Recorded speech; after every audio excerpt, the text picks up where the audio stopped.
अस्सलामुअलैकुम। आज हम लोगों ने क्लास 9th के फ़िज़िक्स के चैप्टर 2 के न्यूमेरिकल सॉल्व करने हैं। चैप्टर 2 के कॉन्सेप्चुअल क्वेश्चंस ऑलरेडी चैनल पे अपलोडेड हैं। अगर आपने कोई क्वेश्चन देखना है तो आप चैनल विज़िट करके देख सकते हैं। फर्स्ट न्यूमेरिकल है convert the following 160 kilometre per hour into metre per second. इसमें हमें गिवन है 160 किलोमीटर पर आवर और इसको हमने मीटर पर सेकंड में कन्वर्ट करना है। तो हमने सबसे पहले किलोमीटर को कन्वर्ट करना है मीटर में। 1 किलोमीटर में 1000 मीटर होते हैं, तो हम इसको मल्टीप्लाई कर देंगे 1000 से, ये हमारे पास मीटर में आ जाएगा। और पर आवर को हमने सेकंड्स में कन्वर्ट करना है, तो 1 आवर में 60 मिनट होते हैं और 1 मिनट में 60 सेकंड होते हैं। तो हम इसको डिवाइड कर देंगे 60 मल्टीप्लाई बाय 60 से, तो ये हमारे पास आ जाएगा मीटर पर सेकंड में। जब हम इसको सिंप्लीफाई करेंगे तो यहाँ से हमारे पास आंसर आ जाएगा 44.44 मीटर पर सेकंड।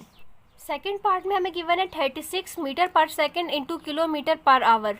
इसमें हमें मीटर पर सेकंड में वैल्यू गिवन है और इसको हमने किलोमीटर पर आवर में कन्वर्ट करना है। तो ये हमारे पास फर्स्ट वाले का रेसिप्रोकल हो जाएगा। मीटर को किलोमीटर में कन्वर्ट करने के लिए बेसिकली हम देखते हैं कि 1 किलोमीटर में हमारे पास 1000 मीटर होते हैं। जब हम मीटर से किलोमीटर में आएंगे, यानी कि स्मॉलर वैल्यू से बड़ी वैल्यू में आएंगे, तो हम इसको डिवाइड करेंगे, यानी कि हम यहाँ पे 36 को डिवाइड करेंगे 1000 से, तो ये हमारे पास किलोमीटर में चला जाएगा। और पर आवर है, 1 आवर में 60 मल्टीप्लाई बाय 60 सेकंड होते हैं। तो हमने 1 सेकंड से जब पर आवर में कन्वर्ट करना है, तो हम 36 डिवाइडेड बाय 1 बाय 3600 करेंगे, तो वो 3600 हमारे पास न्यूमरेटर में आ जाएगा। यानी कि हम मीटर पर सेकंड से किलोमीटर पर आवर में कन्वर्ट करने के लिए इसको मल्टीप्लाई करेंगे 3600 से और डिवाइड करेंगे 1000 से, तो यहाँ से हमारे पास आ जाएगा 129.6 kilometre per our. C part में हमें गिवन है 15 kilometre per hour square to metre per second square. इसमें हम लोगों ने किलोमीटर पर आवर स्क्वायर को कन्वर्ट करना है मीटर पर सेकंड स्क्वायर से। तो हमारे पास किलोमीटर को मीटर में कन्वर्ट करने के लिए किलो की जगह हम 10⁻³ पुट कर देंगे, यानी कि हम इसको मल्टीप्लाई कर देंगे 1000 से और डिवाइड कर देंगे 1 आवर में। हमने बेसिकली देखा था 60 मल्टीप्लाई बाय 60 सेकंड्स होते हैं, तो 60 मल्टीप्लाई बाय 60 आ जाएगा आवर की जगह पे। क्योंकि यहाँ आवर स्क्वायर है, तो हम लोग 60 मल्टीप्लाई बाय 60 का स्क्वायर कैलकुलेट करेंगे, तो हमारे पास सेकंड स्क्वायर में वैल्यू आ जाएगी। इसको हम सिंप्लीफाई करेंगे तो यहाँ से हमारे पास आंसर आ जाएगा 0.001157 metre per second square. D part में हमें 1 मीटर पर सेकंड स्क्वायर में वैल्यू गिवन है और इसको हमने किलोमीटर पर आवर स्क्वायर में कन्वर्ट करना है, यानी कि हमारे पास ये इसका रेसिप्रोकल है। तो हम इसमें हमने 1000 से मल्टीप्लाई किया था, इस वाले में हम 1000 से डिवाइड करेंगे। इसी तरह हमने 60 मल्टीप्लाई बाय 60 के स्क्वायर से यहाँ डिवाइड किया था, तो अब हम यहाँ पे मल्टीप्लाई करेंगे, तो ये metre per second square convert हो जाएगा किलोमीटर पर आवर स्क्वायर में। क्वेश्चन नंबर 2 हमें गिवन है इन 10 seconds a cyclist increases its speed from 5 km per hour to 7 km per hour, while a car moves from rest to 20 km per hour in same time.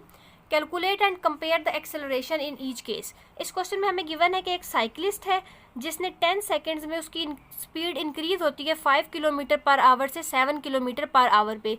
तो जिस speed से उसने start किया है वो उसकी इनिशियल स्पीड है, और जहाँ पे उसके बाद में जो स्पीड उसकी बन गई है वो उसकी फाइनल स्पीड है। ये दोनों चीज़ें हमें गिवन है। तो हम लोगों ने बेसिकली सेकंड केस गिवन है कि while a car moves from rest to 20 kilometre per hour in same time. 10 second में ही एक कार रेस्ट से स्टार्ट करती है और 20 किलोमीटर पर आवर की स्पीड को अटेन कर लेती है। हमने दोनों केसेस में जो एक्सेलरेशन है वो फाइंड आउट करनी है। जब भी कोई बॉडी रेस्ट से स्टार्ट करती है तो उसकी इनिशियली जो स्पीड होती है वो आती है 0। तो हमारे पास यहाँ से रेस्ट के केस में इनिशियल स्पीड है 0 और फाइनल स्पीड है 20। तो इस क्वेश्चन में हमारे पास initial velocity of cyclist given है 5 किलोमीटर पर आवर। क्योंकि ऐसा यूनिट मीटर पर सेकंड होती है तो हम इसको मीटर पर सेकंड में कन्वर्ट कर लेंगे। 5 को हम मल्टीप्लाई करेंगे 1000 से, तो किलोमीटर मीटर में कन्वर्ट हो जाएगा। और पर आवर को पर सेकंड में कैलकुलेट करने के लिए इसको हम डिवाइड कर देंगे 3600 से, तो यहाँ से हमारे पास इनिशियल वेलोसिटी ऑफ साइकिलिस्ट आ जाएगी 1.39 metre per second. Final velocity of cyclist हमें गिवन है 7 किलोमीटर पर आवर। इसको भी हम मल्टीप्लाई करेंगे 1000 से, डिवाइड करेंगे 3600 से, तो ये हमारे पास मीटर पर सेकंड में कन्वर्ट हो जाएगी।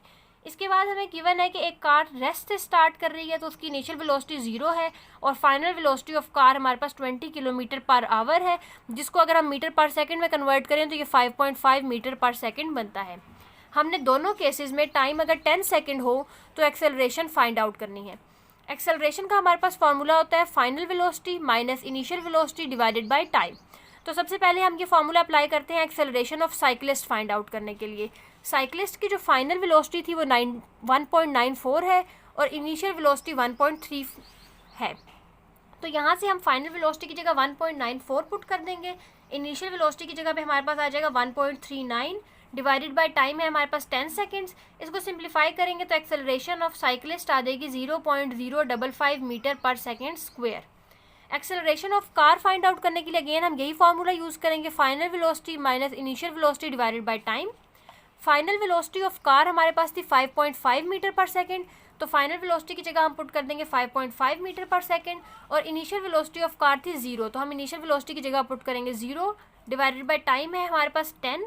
तो जब हम 5.5 में से 0 माइनस करेंगे आंसर आ जाएगा 5.5, डिवाइड करेंगे उसको 10 से तो हमारे पास एक्सेलरेशन ऑफ कार आ जाएगी 0.55 मीटर पर सेकेंड स्क्वेयर। अब अगर हम इन दोनों को कंपेयर करें तो हमारे पास एक्सेलरेशन ऑफ कार ग्रेटर है एक्सेलरेशन ऑफ साइक्लिस्ट से, तो हम कह सकते हैं कि car has the greater acceleration. Next हमारे पास थर्ड न्यूमेरिकल गिवन है, a ball is thrown straight up such that it takes 2 second to reach the top after which it starts falling back. What was the speed when the ball was thrown up. इस question में हमें given है कि एक ball है जिसको हमने upward throw किया है और वो 2 सेकेंड्स में हाईएस्ट पॉइंट पे पहुंची है।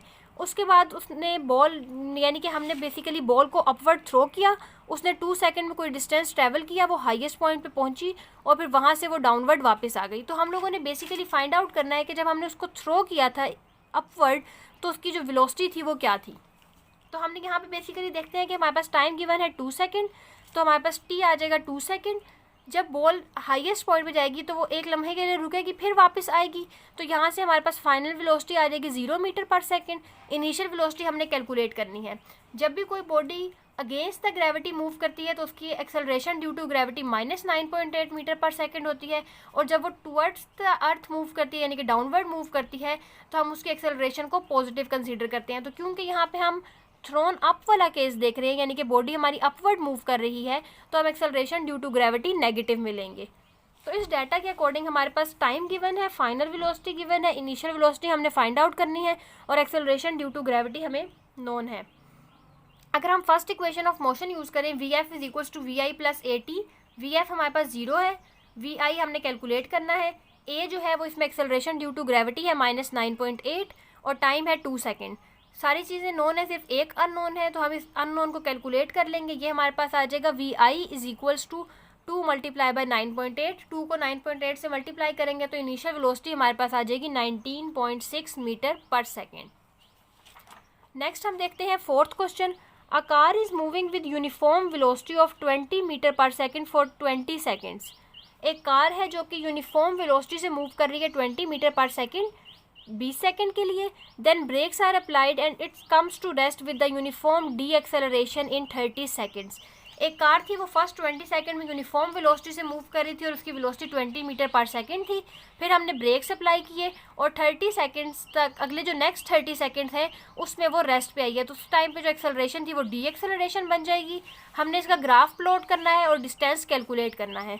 तो ग्राफ प्लॉट करने के लिए हम बेसिकली देखते हैं कि 20 सेकेंड तक एक body uniform velocity of 20 metre per second से मूव करती रही और फिर नेक्स्ट 30 सेकेंड्स के लिए उसने डी एक्सेलरेशन करके स्टॉप हो गई। तो यहाँ पे हमारे पास जो इसका स्पीड टाइम ग्राफ है वो ये बनेगा, जिसमें हमारे पास फर्स्ट 20 सेकेंड के लिए बॉडी यूनिफॉर्म वेलोसिटी से मूव कर रही है 20 मीटर पर सेकेंड की, और नेक्स्ट 30 सेकेंड में उसकी स्पीड डिक्रीज़ हो रही है और वो 30th सेकेंड पे जाके रेस्ट पे आ गई है। तो यहाँ पे हमारे पास इनिशियल वेलोसिटी गिवन है 20 मीटर पर सेकेंड और 20 मीटर पर सेकेंड के लिए जो टाइम है वो है 20 सेकेंड। इसी तरह फाइनल वेलोसिटी जब बॉडी 30 सेकेंड के बाद डी एक्सेलरेशन के बाद रेस्ट पे आ जाएगी तो फाइनल वेलोसिटी 0 बन जाएगी। फाइनल वेलोसिटी हमें गिवन है 0, नेक्स्ट जो T2 गिवन है वो है 30 सेकेंड और हमने डिस्टेंस फाइंड आउट करना है। तो डिस्टेंस फाइंड आउट करने के लिए बेसिकली हमने ये area under the graph find out करना है। एरिया अंडर द ग्राफ में हमारे पास एक ये रेक्टेंगल बन रही है और एक ट्राइंगल बन रही है। तो डिस्टेंस फाइंड आउट करने के लिए हम area of rectangle find out करके उसमें ऐड कर देंगे एरिया ऑफ ट्राइंगल को। एरिया ऑफ रेक्टेंगल का हमारे पास फॉर्मूला होता है बेस मल्टीप्लाई बाय हाइट और एरिया ऑफ ट्राइंगल का हमारे पास फॉर्मूला होता है 1/2 बेस मल्टीप्लाई बाय हाइट। तो सबसे पहले हम रेक्टेंगल के लिए देखते हैं कि बेस हमारे पास ये है 0 से लेकर 20 सेकेंड्स, तो बेस है हमारे पास 20 और हाइट है 0 से 20 मीटर पर सेकेंड, तो ये हाइट है हमारे पास 20। तो बेस की जगह हम पुट कर देंगे 20, हाइट की जगह पुट कर देंगे 20 प्लस 1/2 एज इट इज़।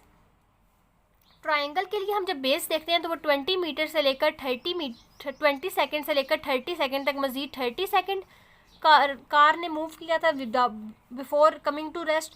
तो यहाँ से हमारे पास बेस है 30 और हाइट अगेन सेम वही है, तो हाँ हाइट है हमारे पास 20। तो area of triangle find out करने के लिए हम बेस की जगह पुट कर देंगे 30 और हाइट की जगह पुट कर देंगे 20। 3 2s are 6, तो जब हम इसको मल्टीप्लाई करेंगे तो ये हमारे पास आ जाएगा 600 डिवाइडेड बाई 2, तो ये बन जाएगा 300। 300 में जब हम 400 को ऐड करेंगे तो यहाँ से हमारे पास टोटल डिस्टेंस आ जाएगा 700 मीटर। न्यूमेरिकल नंबर 5 है, a girl starts her motion by a racing bicycle in a straight line at the speed of 50 km per hour. Her speed is changing at the constant rate. If she stops after 60 seconds, what is her acceleration? इस question में हमें given है कि एक girl कोई bicycle चला रही है और उसने जो स्टार्ट किया था तो उसकी स्टार्टिंग स्पीड थी 50 किलोमीटर पर आवर, और जब वो स्टॉप कर रही है 60 सेकेंड्स के बाद तो हमने उसकी एक्सेलरेशन फाइंड आउट करनी है। तो यहाँ पे हमें गिवन है initial velocity 50 kilometre per our, इसको हम मीटर पर सेकंड में कन्वर्ट कर लेंगे मल्टीप्लाई बाय 1000 डिवाइडेड बाय 3600 करके, तो हमारे पास इनिशियल वेलोसिटी आ जाएगी 13.89 मीटर पर सेकंड। 60 सेकंड के बाद गर्ल ने बाईसाइकिल को स्टॉप कर दिया, तो जब स्टॉप हो जाएगी बाईसाइकिल तो हमारे पास फाइनल वेलोसिटी बन जाएगी 0 मीटर पर सेकंड। टाइम हमें गिवन है 60 सेकंड और हमने एक्सेलरेशन फाइंड आउट करनी है। एक्सेलरेशन का फार्मूला होता है final velocity minus initial velocity divided by time. Final velocity है 0 माइनस इनिशियल वेलोसिटी है हमारे पास 13.89 metre per second divided by time है हमारे पास 60। जब हम इसको सॉल्व करेंगे तो यहाँ से हमारे पास एक्सेलरेशन आ जाएगी minus 0.23 metre per second square. क्योंकि बाईसाइकिल स्टॉप हो रही है तो हमारे पास इस केस में स्पीड डिक्रीज हो रही है, तो एक्सेलरेशन जो होगी वो बेसिकली डी एक्सेलरेशन होगी, जो कि नेगेटिव में आंसर आएगा। इसलिए कि हमारे पास basically negative acceleration deceleration को शो कर रही है। तो इस फार्मूले में हमारे पास पुट करके एक्सेलरेशन का फाइनल आंसर आ गया है minus 0.23 metre per second square. Last numerical है हमारे पास, consider the speed time graph and tell which part of graph is showing acceleration, deceleration and zero acceleration. तो हमने इस ग्राफ को देख के बताना है कि हमारे पास कौन सा ग्राफ का पार्ट एक्सेलरेशन को शो कर रहा है, कौन सा पार्ट डी एक्सेलरेशन को शो कर रहा है और किस पार्ट में हमारे पास एक्सेलरेशन ज़ीरो है। तो एक्सेलरेशन बेसिकली वहाँ होती है जहाँ पे हमारे पास स्पीड इंक्रीज़ हो रही होती है। अगर हमारे पास स्पीड डिक्रीज़ हो रही हो तो एक्सेलरेशन नेगेटिव हो जाती है और वो डीसेलरेशन होती है, और अगर हमारे पास कांस्टेंट स्पीड हो तो इस केस में हमारे पास एक्सेलरेशन ज़ीरो होती है। तो यहाँ पे हम देखते हैं कि बेसिकली ए से बी वाले पार्ट में क्योंकि स्पीड इंक्रीज़ हो रही है तो हमारे पास ए से बी वाला पार्ट एक्सेलरेशन का है, सी से डी वाले पार्ट में स्पीड डिक्रीज़ हो रही है तो ये हमारे पास पार्ट डी एक्सेलरेशन का है, और बी टू सी क्योंकि हमारे पास स्पीड कांस्टेंट रह रही है तो final velocity minus initial velocity का आंसर ज़ीरो आएगा। तो इस केस में हमारे पास ज़ीरो एक्सेलरेशन का पार्ट बी टू सी है। नेक्स्ट है calculate the cover distance from 10 seconds to 20 second from the graph. इसमें हमने 10 सेकेंड से 20 सेकेंड तक में जो डिस्टेंस ट्रेवल हुआ है वो फाइंड आउट करना है, यानी कि हमने ये एरिया अंडर द ग्राफ ये वाला फाइंड आउट करना है। तो ये बेसिकली हमारे पास एक एरिया ऑफ रेक्टेंगल बन रहा है जिसमें हम बेस मल्टीप्लाई बाय हाइट करके इसका एरिया फाइंड आउट कर सकते हैं। तो हम इसका सोल्यूशन देख लेते हैं। एक्सेलरेशन का जो पार्ट था वो हमारे पास ए बी पार्ट था क्योंकि उसमें स्पीड इंक्रीज़ हो रही थी, ये वाला पार्ट। डी एक्सेलरेशन का पार्ट सी डी था क्योंकि उसमें हमारे पास स्पीड डिक्रीज़ हो रही थी, और ज़ीरो एक्सेलरेशन का पार्ट हमारे पास ये स्ट्रेट वाला था बी सी, जिसमें हमारे पास जो हमारी एक्सेलरेशन या स्पीड है वो कांस्टेंट थी। बी पार्ट में हमने डिस्टेंस फाइंड आउट करना है 10 सेकेंड से लेकर 20 सेकेंड तक का, जो कि एरिया अंडर द कर्व आता है B C, sorry A B नहीं है, ये हमारे पास है area under B C. Area under B C find out करने के लिए हमने basically area of rectangle find out करनी है, जो कि हमारे पास ये बन रही है। या अगर हम इसको स्क्वायर भी कंसीडर करें ऑलमोस्ट, तो हमारे पास ये बेस मल्टीप्लाई बाय हाइट करेंगे इसको, तो हमारे पास इसका एरिया आ जाएगा। बेस है हमारे पास 10 से लेकर 20 तक, तो हम बेस फाइंड आउट करने के लिए करेंगे 20 माइनस 10, तो हमारे पास ये वाला डिस्टेंस आ जाएगा जो कि बन रहा है 10। और इसी तरह हाइट फाइंड आउट करने के लिए ये बेसिकली अगर हम इसकी वाई एक्सिस पे लाइन देखें तो ये ऑलमोस्ट 50 है, तो यहाँ से हम इसको 10 मल्टीप्लाई बाय 50 करेंगे तो डिस्टेंस या फिर distance from 10 second to 20 second आ जाएगा 500 मीटर।